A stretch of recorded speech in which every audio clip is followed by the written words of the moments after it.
আজ আমি আপনাদের একটা কাহিনী শোনাবো। এটা হলো একটা বিশাল আকার বট গাছের এবং একটি নিম গাছের গল্প। এই নিম গাছটা সেই বট গাছের কাছেই অবস্থিত ছিল। একদিন কয়েকজন কাঠুরে বনে প্রবেশ করলেন। তাদের দেখে এই নিম গাছ খুব ভয়ভীত হয়ে পড়ল ও সেই বট গাছের কাছে সাহায্য চাইল। বলল যে, হে বট গাছ, আমাকে সাহায্য করুন, আপনার এই শাখা প্রশাখা দ্বারা আমাকে ঢেকে রাখুন, যাতে এই কাঠুরেরা আমাকে দেখতে না পান আর আমি বেঁচে যাই। কিন্তু সেই বট গাছ ছিল অসম্ভব অহংকারী। নিজের অহংকারে সে মত্ত হয়েছিল। সে না ওকে উত্তর দিল আর না ওকে সাহায্য করল। সেই কাঠুরেগণ এলেন, নিম গাছটা কাটলেন আর চলে গেলেন।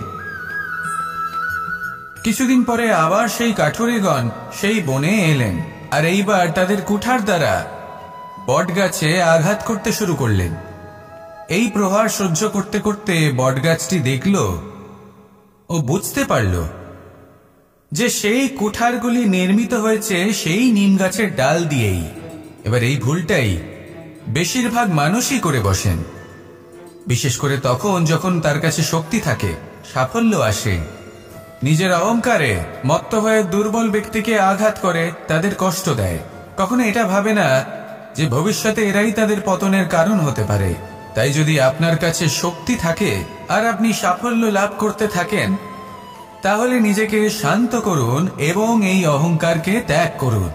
যদি কেউ দুর্বল হয় তাহলে তাকে আঘাত করবেন না, তাকে কষ্ট দেবেন না, বরং তাকে সাহায্য করুন, পারলে তাকে রক্ষা করুন।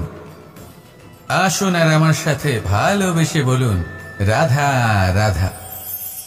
এই জীবনে তিনটি গুরুত্বপূর্ণ শব্দ আছে যা বোঝা আমাদের কাছে খুব গুরুত্বপূর্ণ, এবং এই তিনটি শব্দের নিজস্ব অর্থ আছে। প্রথম হল সঙ্গবদ্ধতা, অর্থাৎ একসাথে মিলে কাজ করতে হবে, একসাথে মিলে পরিশ্রম করতে হবে, সামনে এগোতে হবে।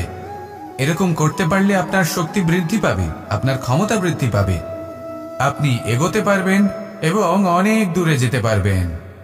দ্বিতীয় হল আত্মবিশ্বাস। হেরে যাওয়া বস্তুও আবার জিতে নিতে পারবেন। যদি আপনার নিজের আত্মবিশ্বাস থাকে তাহলে আপনি কখনো পরাজিত হবেন না। এবং তৃতীয় হল অহংকার। জয়লাভ করার পরেও কিন্তু এটা আপনাকে পরাজিত করতে পারে।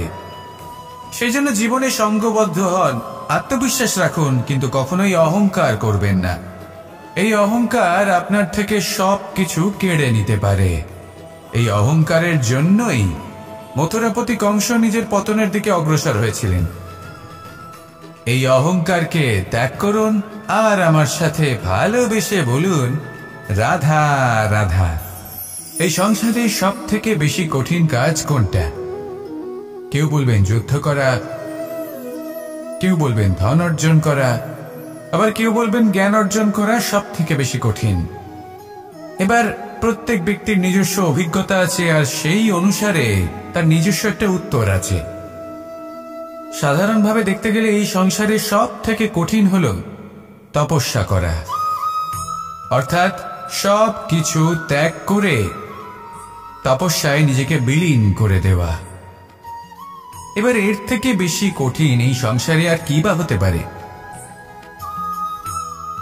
এই সংসারে, এই সমাজে, নিজের পরিবারের মধ্যে থেকেও ধৈর্য ধরে সামনে অগ্রসর হওয়া, এটা হলো সব থেকে কঠিন কাজ। কারণ যখন আপনি তপস্যা করেন তখন সেখানে আপনার ধৈর্য ভাঙার মতো কেউ থাকেন না, না কোনো বন্ধু, না কোনো আত্মীয়, না কোনো শত্রু, কেউ না। কিন্তু যখন আপনি এই সমাজে, এই পরিবারে থাকেন, কোনো না কোনো ব্যক্তি এসে আপনার ধৈর্যের বাঁধ ভেঙে দেওয়ার ক্ষমতা রাখেন। তারা আপনার ধৈর্যের বাঁধ ভেঙে দেয়, আর কখনো কখনো তারা অনিচ্ছাকৃতভাবেই সেটা করে থাকেন। কারণ তাদের মানসিকতা আপনার থেকে আলাদা, তাদের কর্ম আপনার থেকে আলাদা, তাদের দৃষ্টিভঙ্গি আপনার থেকে আলাদা, জীবন যাপন আপনার থেকে আলাদা। সেক্ষেত্রে আপনি ধৈর্যচ্যুত হন, প্রসন্নতা আপনার থেকে ছিনিয়ে নেওয়া হয়। সেই জন্য এই সংসারে, এই পরিবারের থেকেও ধৈর্য ধরে সামনে অগ্রসর হওয়া কোনো পর্বতের শিখরে গিয়ে তপস্যা করার থেকেও অনেক বেশি কঠিন। আর যে ব্যক্তি এই সমাজেই, এই পরিবারে সেই সকল মানুষের মধ্যে থেকে গিয়েও ধৈর্য ধরে অগ্রসর হতে থাকেন। যারা এই কাজটা শিখে নিতে পারেন তারাই কিন্তু জীবনে আনন্দ লাভ করতে পারেন। এই ধৈর্যই শেষে আপনার জীবনে প্রসন্নতা বহন করে আনবে। তাই ধৈর্য ধরে জীবনের পথে অগ্রসর হন আর আমার সাথে ভালোবেসে বলুন, রাধা রাধা। আমরা সবাই জীবনে অগ্রসর হতে চাই, তার জন্য চেষ্টা করি, পরিশ্রম করি, কিন্তু কখনো কখনো আমাদের আশেপাশের কিছু মানুষ, যেমন আমাদের আত্মীয়, আমাদের বন্ধু, আমাদের শত্রু, এদেরকে এগিয়ে যেতে দেখে আমরা কখনো কখনো নিজেরা থেমে যাই। এর অর্থ কি তার মানে এটা যে আমাদের কোনো খামতি ছিল বা আমরা কোনো ভুল করে ফেলেছি? না, বেশিরভাগ সময় আমাদের কোনো ভুল থাকে না, আমাদের কোনো খামতিও থাকে না। শুধু একটা ছোট্ট বিষয় আছে যেটা আমরা বুঝতে পারি না। আমরা চেষ্টা করি অন্যদের জীবনযাত্রা দেখতে। আমরা দেখতে চেষ্টা করি যে তাদের জীবনে তারা কিভাবে এগিয়ে চলেছেন, অগ্রসর হওয়ার জন্য ওনারা কি কি করছেন, আর যা করছেন তাতে ওনারা কিভাবে উপকৃত হচ্ছেন। আমরা চেষ্টা করি তাদের জীবনযাত্রার দিকে তাকানোর, ওনাদের গতিবিধির দিকে নজর দেওয়ার এবং সেটা বুঝতে চেষ্টা করার। সেই জন্যই আমরা পিছিয়ে পড়ি। জীবনে যদি আপনি এগোতে চান তাহলে আপনাকে নিজের নজর সামনের দিকে রাখতে হবে, পদক্ষেপও সেই অনুযায়ী নিয়ে সামনে এগোতে হবে।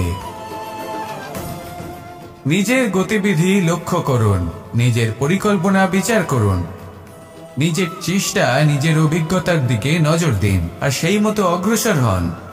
এমন কোনো সাফল্য নেই যে আপনি লাভ করতে পারবেন না। আসুন আমার সাথে ভালোবেসে বলুন, রাধা রাধা। আমাদের জীবনে সবসময় এটাই শেখানো হয় যে কখনো কারোর নিন্দা করবে না, কিন্তু আজকের দিনে সত্য হলো এটাই যে প্রত্যেক ব্যক্তি কোনো না কোনো সময় কোনো না কোনো মানুষের নিন্দা করেই থাকেন। এবার আপনি কারোর নিন্দা করলে সবসময় এর অর্থ এটা নয় যে আপনার মন মলিন। কখনো কখনো এমন কিছু পরিস্থিতির জন্ম হয়, কিছু ব্যক্তি আমাদের এমন দুঃখ দেন যে সেই দুঃখের বশে আমরা নিন্দা করতে শুরু করি। এবার নিন্দার বিষয়ে এমন এক সত্য আছে যেটা জানা প্রয়োজনীয়, যেটা আমি আপনাকে একটা উদাহরণ দিয়ে বোঝাবো। আপনি কখনো একটা চিত্র অঙ্কন করতে চেষ্টা করবেন, যতক্ষণ না সেই রং আমাদের হাতে লেগে যাচ্ছে ততক্ষণ আমাদের সেই চিত্র পূর্ণই হয় না। এবার এটাই হয় নিন্দার ক্ষেত্রেও। কেউ আপনাকে যতই দুঃখ দিক না কেন, যদি আপনি কারোর নিন্দা করেন তাহলে কোথাও না কোথাও সেই নেতিবাচক শক্তি অবশ্যই আপনার মধ্যে প্রবেশ করবে। তাহলে সেক্ষেত্রে কি করা যায়? কিভাবে অন্যের নিন্দা করা থেকে নিজেকে বিরত রাখা সম্ভব? একটাই পথ আছে, একটাই বিকল্প আছে, নিজের বিকাশ। নিজের বিকাশের পথে অগ্রসর হতে থাকুন। নিজের কাজে এতটাই নিমজ্জিত হয়ে যান যে কারো নিন্দা করার মতো কোনো সময় যেন আপনার হাতে না থাকে। তাতে আপনার মনও মলিন হবে না, আর জীবনে অনেক দরজা আপনার জন্য খুলে যাবে। আসুন আমার সাথে ভালোবেসে বলুন, রাধা রাধা। শ্রীরাম যখন সুগ্রীবের সাথে মাতা সীতাকে খোঁজার জন্য ভ্রমণ করছিলেন, তখন সুগ্রীবের ভৌগোলিক জ্ঞান দেখে শ্রীরাম হতবাক হয়ে গেলেন। তখন সুগ্রীব বললেন যে যখন বালির হাত থেকে উনি পালাচ্ছিলেন, নিজের প্রাণ বাঁচিয়ে পালাচ্ছিলেন, উনি তখন অনেক জায়গায় গেছিলেন, কিন্তু কোথাও যেন উনি যোগ্য আশ্রয় খুঁজে পাচ্ছিলেন না। বালি সুগ্রীবের প্রাণ হরণ করতে চাইছিল, ওকে শেষ করে দিতে চাইছিল, আর সুগ্রীব শুধু নিজের প্রাণ বাঁচিয়ে পালাতে চাইছিল। এক স্থান থেকে অন্য স্থানে, সেই স্থান থেকে আবার আরেক স্থানে। এই বিপদের সম্মুখীন হতে গিয়ে সুগ্রীবের ভৌগোলিক জ্ঞান বৃদ্ধি পেল। এর অর্থ বুঝলেন আপনি? যে জীবনে যখন সমস্যা আসে, জটিলতা আসে, সেটা দেখে আমরা ত্রস্ত হয়ে পড়ি, দুঃখী হয়ে পড়ি যে এমনটা আমার সাথে কেনই বা হচ্ছে। কিন্তু দুঃখী হওয়ার কোনো প্রয়োজন নেই, কারণ এই সমস্যা আমাদের কিছু শিক্ষা দেওয়ার জন্যই আসে। সেই শিক্ষা লাভ করা খুবই প্রয়োজনীয়। সেই শিক্ষার দিকে নিজের মনোনিবেশ করুন, সেই শিক্ষা আত্মস্থ করুন, জীবনে অগ্রসর হন আর আমার সাথে ভালোবেসে বলুন, রাধা রাধা। এই সংসারে এমন অনেক মানুষ আছেন যারা এটা চান যে সবকিছু তাদের ইচ্ছা অনুসারে চলবে এবং সেই চেষ্টাই করতে থাকেন। কিন্তু সত্যি হলো এটাই যে এই সংসারের নির্মাণ কোনো মানুষ করেনি, এবং সেই জন্য এই সংসার কোনো মানুষের ইচ্ছা অনুসারে চলবে না, বরং মানুষকে সংসারের ইচ্ছা অনুসারে চলতে হবে। যদি আপনার জীবনে এমন কোনো পরিস্থিতি আসে যাতে আপনি হয়তো দুঃখ পেলেন, কষ্ট পেলেন এবং সেটা বদলাতে চান, তাহলে তা বদলানোর চেষ্টা করুন। যদি অসফল হন তাহলে আবার চেষ্টা করুন, নিরন্তর চেষ্টা করুন। কিন্তু যদি না করতে পারেন তাহলে মেনে নিন যে এই পরিস্থিতি বদলানো সম্ভব নয়। সেই পরিস্থিতিকে বদলানোর চেষ্টাকে ত্যাগ করে দিন। যদি চান তাহলে সেই পরিস্থিতি থেকে দূরে চলে যেতে পারেন, কিন্তু নিজেকে প্রসন্ন রাখুন। আপনার এই শরীর, এই মন, এই জীবন আপনি লাভ করেছেন, তাই আপনার কর্তব্য হলো নিজের যত্ন নেওয়া, নিজেকে প্রসন্ন রাখা। আপনি যদি নিজেকে প্রসন্ন রাখেন তাহলেই এই সংসারকে আপনি প্রসন্ন রাখতে চেষ্টা করতে পারবেন। তাহলে প্রসন্ন থাকুন আর মনে এই প্রসন্নতা নিয়ে বলুন, রাধা রাধা।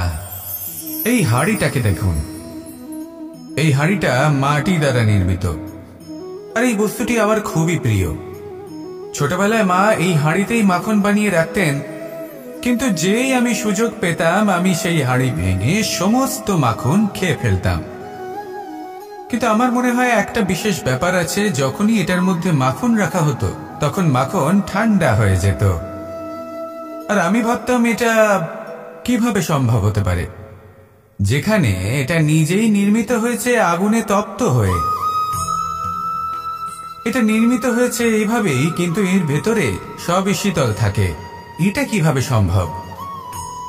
এটা এই কারণে সম্ভব কারণ এই হাঁড়ি এমন কিছু জানে যেটা জানা আমাদের জন্য খুব প্রয়োজনীয়।